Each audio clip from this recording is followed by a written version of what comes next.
இந்த சொல்ற இடத்திற்கு நீ பாட்டுக்கு போயிட்டே இரு, வலதுபுறமும் இடதுபுறமும் நீ திரும்பாத. நம்பர் 2, நீ நிற்கிற இடத்துல என்ன பண்ணிட்டு இருக்காதேன்னா நின்றுட்டே இருக்காத. நம்பர் 3, மூணாவதாக நீ திரும்பி, கேட்கல சத்தமா சொல்லுங்க பார்க்கலாம், திரும்பி பார்க்காத, நிற்காத, போ.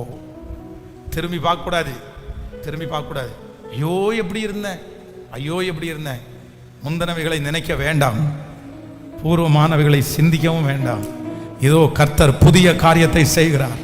அது வனாந்திரத்திலே வழி, அவாந்திர வெளியிலே கர்த்தர் ஆறுகளை. நம்பர் 2, ரெண்டாவது ஆண்டவர் சொல்றார், நின்றாத நின்றாத நின்றாத. பிசாசு முதலாவதாக கொடுக்குற ஃபர்ஸ்ட் தந்திரம் என்ன அப்படின்னு சொன்னா, எப்பவுமே திரும்பி பார்க்க வைக்கிறவன் தான் பிசாசு. திரும்பி பார்க்க வைக்கிறவன் தான் பிசாசு. எப்படி இருந்தேன் எப்படி இருந்தேன் எப்படி இருந்தேன் எப்படி இருந்தேன். ரெண்டாவது, அதே இடத்துல நிக்க பண்ணுகிறவன் தான் பிசாசு.